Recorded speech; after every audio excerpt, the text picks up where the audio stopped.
Olá, tudo bem? Nessa aula eu vou começar o assunto vírus e viroses. Vamos trabalhar essa forma de vida, se é que podemos chamar assim, muito simples. Muito simples porque vírus não apresentam organização celular. Quer dizer, não tem membrana, não tem citoplasma, não tem organelas. Então, eles não realizam reações químicas dentro deles.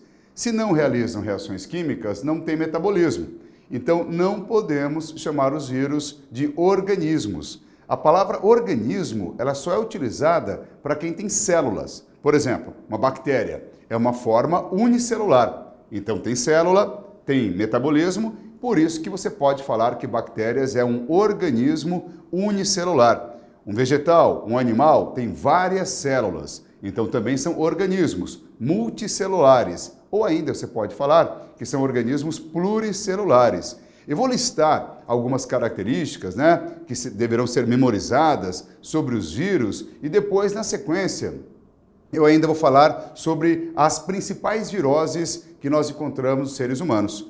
Temos que lembrar também que vírus precisam entrar numa célula para se multiplicar. E ao entrar numa célula, ele causa prejuízos. Por isso que são chamados de parasitas. Todo vírus é uma forma parasitária, porque ele vai entrar numa célula, de uma forma ou de outra, ele vai causar prejuízo naquela célula. Muito bem, então olha só, nós temos esse assunto, vírus e viroses, e eu vou colocar então as características mais importantes sobre os vírus. Primeiro, são muito pequenos, para que nós tenhamos ideia do tamanho de um vírus, olha só, existe uma medida de microscopia chamada nanômetro. E essa medida é que é utilizada para você medir um vírus. Então, por exemplo, se nós pegarmos um nanômetro, que é uma medida de microscopia. O que é isso? Medida de microscopia. É a medida que você usa para aquilo que você não consegue ver a olho nu. Porque se você for medir alguma coisa que você consegue enxergar a olho nu, aí será medida de macroscopia. Por exemplo, milímetros, centímetros, metros, você mede aquilo que você vê. Aquilo que você não vê não dá para medir com milímetros. Então, criamos medidas microscópicas. Por exemplo, nanômetro, 1 nanômetro é igual a 1 milímetro. Então, imagine que você vai pegar 1 milímetro da régua e vai dividir esse milímetro, esse pedacinho da régua. Vamos dividir o milímetro, então, por 1 milhão. 1 milhão, imagine, Você vai pegar 1 milímetro da régua e dividir 1 milhão de pedacinhos. Isso é o nanômetro. Então, o nanômetro seria a milionésima parte do milímetro. Imagine agora, então, que eu vou pegar o nanômetro, esse pedacinho, que é o milímetro dividido por 1 milhão. Qual é o tamanho do vírus? Daria para medir usando o nanômetro? Dá.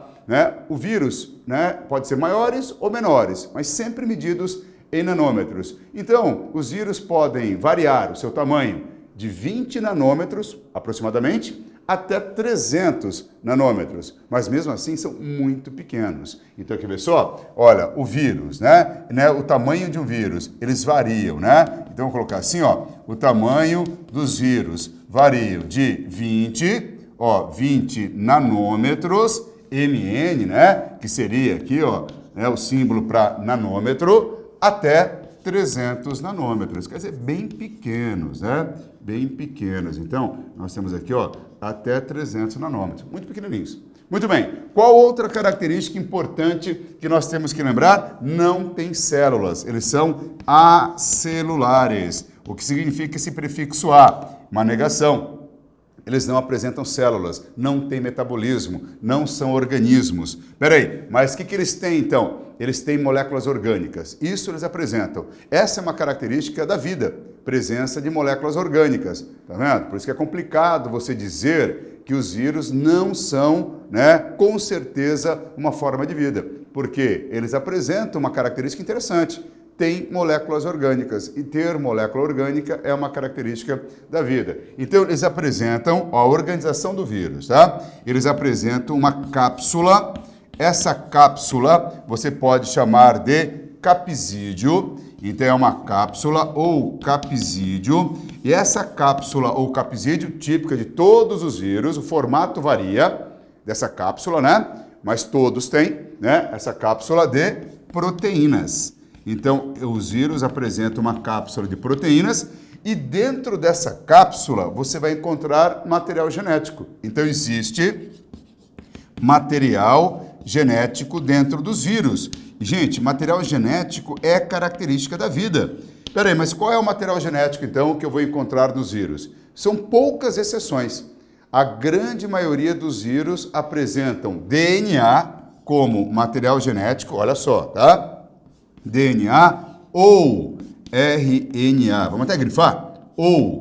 Por quê? Porque vírus tem uma coisa ou outra. É difícil vírus que tem os dois ao mesmo tempo.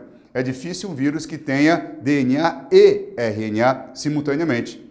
Agora, qualquer célula de qualquer ser vivo do planeta, de bactéria até o ser humano, apresenta DNA e RNA ao mesmo tempo dentro da célula. Então, isso aqui é uma característica, né, diferente dos vírus. Olha, eles têm um ou outro. Muito bem. Se o vírus, né, apresentar, né, DNA, se o vírus apresentar DNA como material genético, você vai chamar de desoxivírus. Ó, desoxivírus. Se o vírus apresentar RNA, ele será chamado de um ribovírus.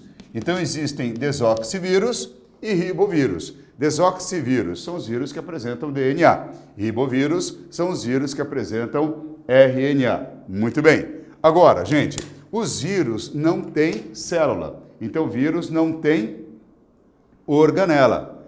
Existe uma organela que não pode faltar dentro de nenhuma célula. É aquela que todas as células têm, né, sem exceção, que é a organela ribossomo. Ah, por que é tão importante? Porque o ribossomo é a organela que fabrica proteína.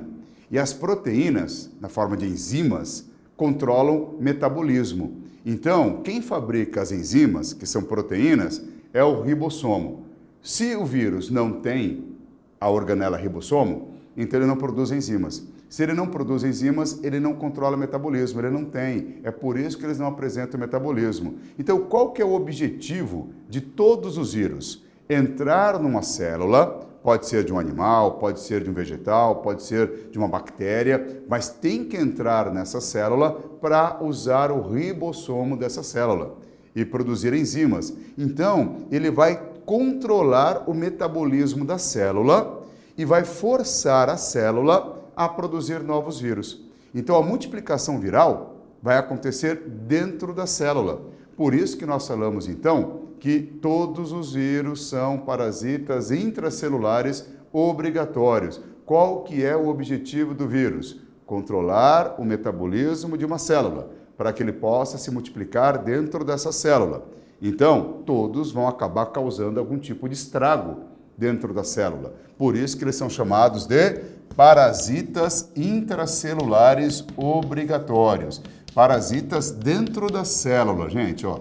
Parasitas intracelulares obrigatórios. Eles precisam entrar numa célula para controlar o ribossomo dessa célula e forçar a célula a produzir novos vírus. Controlando o ribossomo, o vírus controla o metabolismo da célula. Então, o objetivo deles é esse, né? Controlar a célula hospedeira. Mas temos que lembrar que todos os vírus fazem isso. Todos os vírus entram numa célula com o objetivo de controlar o ribossomo da célula. Aí, tem uma coisa importante. Os vírus são altamente específicos. O que significa isso? Se um vírus parasita a célula animal, ele não vai parasitar a célula vegetal e vice-versa. Se o vírus parasita vegetal, ele não vai parasitar animal. Se o vírus parasita bactéria, ele não vai parasitar o animal nem vegetal. Então, isso é chamado especificidade. Os vírus são altamente específicos. Então, quer dizer, os vírus são específicos para cada célula.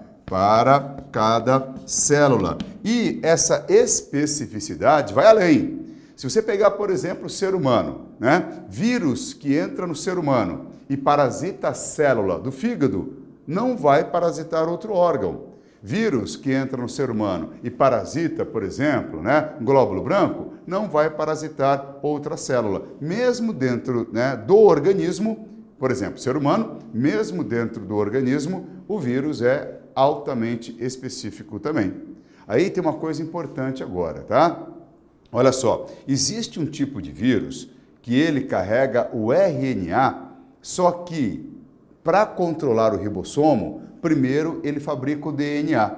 Esse tipo de vírus, então, é chamado de retrovírus. Então, existe um tipo de vírus chamado retrovírus. Olha só, o retrovírus é um pouquinho diferente. O que ele faz?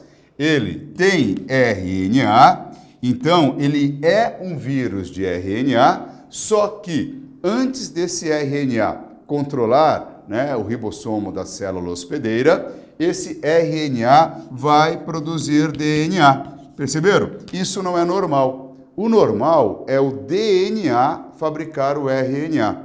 Se existe vírus que faz o contrário, faz o processo inverso, né? Olha só, o RNA fabricando o DNA, então esse processo é chamado de processo ao contrário, né? Quando você pega qualquer ser vivo celular, o que acontece dentro dele? O DNA fabrica o RNA.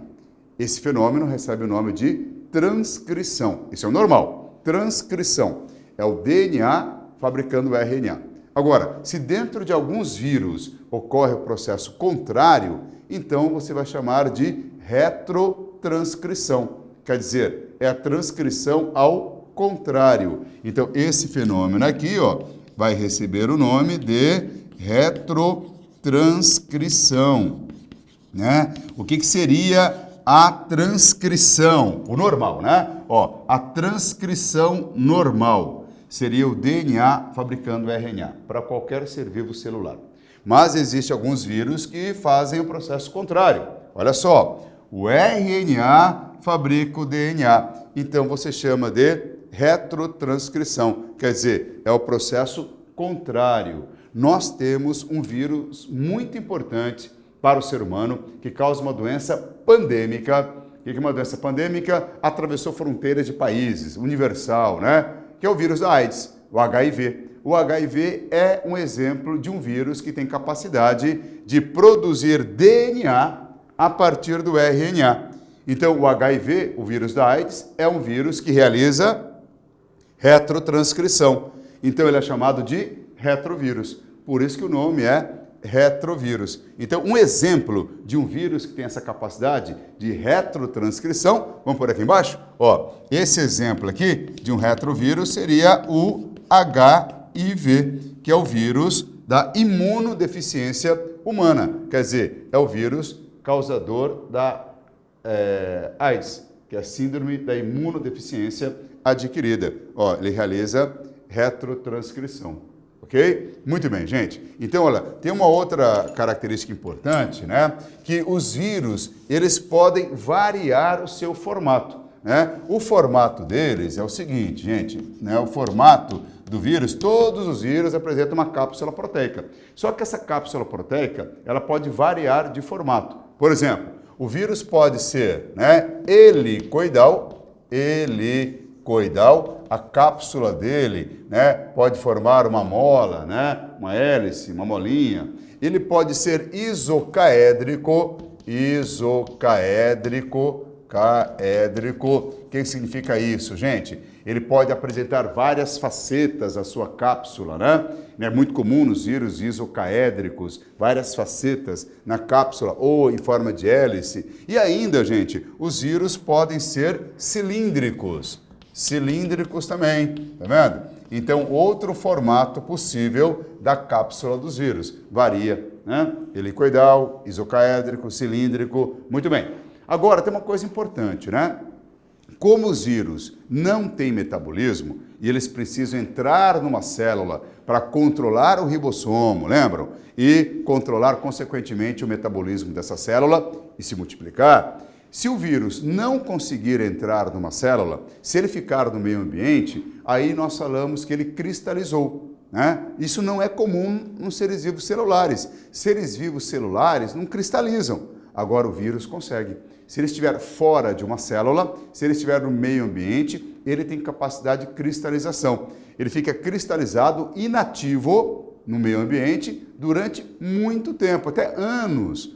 Ele pode ficar inerte, cristalizado no ambiente, e quando ele entrar em contato com um ser vivo, com uma célula que seja hospedeira para ele, ele pode voltar à atividade. Então, podemos colocar que fora da célula, quer dizer, se ele estiver fora da célula, ele tem capacidade de cristalização. Ele vai cristalizar, ele vai ficar inativo e ele pode voltar à sua atividade quando entrar em contato com uma célula viva, ok? Muito bem. Aí, gente, existe uma outra consideração importante sobre os vírus, é o seguinte, existem vírus chamados envelopados. São aqueles que apresentam uma membrana lipídica ao redor da cápsula de proteína. Essa membrana lipídica normalmente foi adquirida durante o processo de multiplicação do vírus dentro de uma célula, e quando esse vírus sai da célula, ele leva junto um pedaço da membrana dessa célula. Então ele carrega um pedaço da membrana. Então, ao olhar para esse vírus, você vê um pedacinho de membrana lipídica ao redor da sua cápsula. Então, esse tipo de vírus, que carrega um pedaço da membrana da célula aonde ele se reproduziu, você chama de vírus envelopado. Então, o que é um vírus envelopado? Gente, vamos colocar aqui, vírus envelopado. Vírus envelopado é aquele que carrega um pedaço da membrana plasmática, para ficar bem fácil para você poder entender, da célula aonde que ele se multiplicou. Então ele apresenta uma membrana lipídica, que é lipoproteica, membrana lipídica ao redor da cápsula,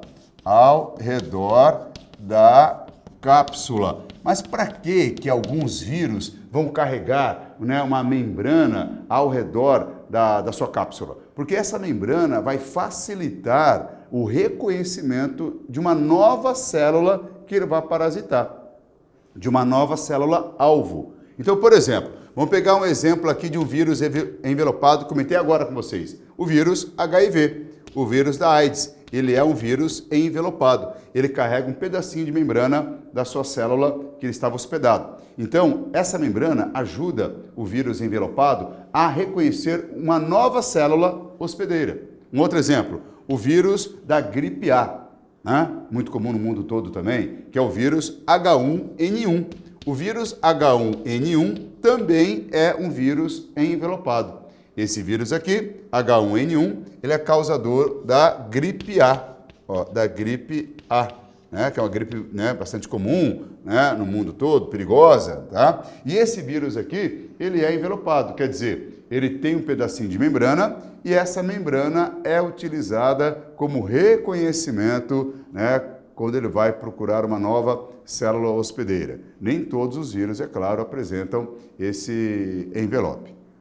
Beleza? Muito bem, gente. Então, olha, continuando aqui esse assunto vírus e virose, existe um tipo de vírus que ele é específico para atacar bactérias. Ele não causa mal nenhum para animais, ele não causa mal nenhum para vegetais, mas ele é parasita de bactérias. Esse tipo de vírus, então, recebeu o nome de bacteriófago. Significa vírus que ataca a bactéria, Ou você pode simplesmente chamar de fago. Fago seria o vírus específico para atacar bactérias. Então nós temos agora mais um tipo, de vírus chamado bacteriófago. Esse bacteriófago é um vírus grande comparado com os outros. É um vírus grande e ele tem um formato mais complexo. Eu falei para vocês que a maioria dos vírus são helicoidais, ou são cilíndricos, ou ainda isocaédricos, mas esse vírus ele tem um formato complexo. Então, a estrutura dele, do bacteriófago, que é o vírus que ataca bactérias, então podemos falar o seguinte, ó, vírus que parasita bactérias. É um vírus que parasita bactérias. E esse vírus que parasita bactérias, ele tem um formato mais complexo, né? Como é que seria esse formato mais complexo? Olha só, ele tem a cápsula de proteína, tá vendo? Ó, tem facetas também nessa cápsula de proteína.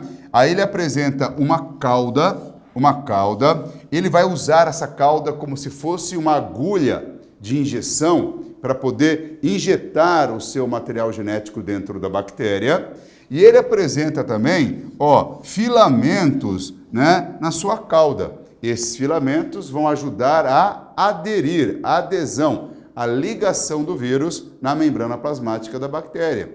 Então, essa estrutura aqui, ó, que corresponde à cápsula, né, a cauda e as fibras da cauda, não entram na bactéria. Ficam por fora da bactéria. Aí ele vai injetar só o seu material genético. Vamos pegar então aqui, ó, um bacteriófago de DNA. Tá vendo, ó? Né? Aqui está o material genético dele, que seria o DNA. Então é um vírus de DNA. E nós temos aqui, ó, a cápsula de proteína, que é típica dos vírus, que é o capsídeo. Essa cápsula de proteína guarda o material genético. Nós temos aqui, ó, né, a cauda. Então aqui está a cauda do bacteriófago e as fibras que vão ajudar o vírus a se ligar na bactéria. Qual que é o objetivo dele? Como qualquer outro vírus, o objetivo é tomar conta, né, do metabolismo bacteriano. O objetivo dele é controlar o ribossomo da bactéria. Só que aí são duas possibilidades, né? O vírus pode entrar de imediato na bactéria e já controlar o metabolismo, já se multiplicar e matar a bactéria. Ela estoura, ocorre uma lise, quer dizer, estourou a bactéria. Beleza, ele conseguiu se reproduzir, só que ele matou a bactéria. Muito bem. Uma outra possibilidade seria o vírus entrar na bactéria, não se reproduzir rapidamente, o DNA do vírus fica incorporado na bactéria e a bactéria leva a sua vida normal. Ela consegue se multiplicar, só que a bactéria está carregando o DNA do vírus. Chega um momento que esse DNA do vírus começa a controlar a bactéria começa a produzir vírus e morre. Pô, mas eu não vi a vantagem. A vantagem é que se o vírus incorporar o DNA dele na bactéria, a bactéria vai se multiplicar e vai carregar o DNA do vírus. Então, a infestação será muito maior, porque a bactéria vai se multiplicar carregando o DNA viral. Na próxima aula, eu vou mostrar para vocês que etapas são essas da infecção, né, do vírus na bactéria, ok? E como é que nós chamamos essas duas possibilidades. Se o vírus, né, matar imediatamente a bactéria ou se ele, né, mantiver o seu DNA dentro da bactéria, esperando ela se reproduzir.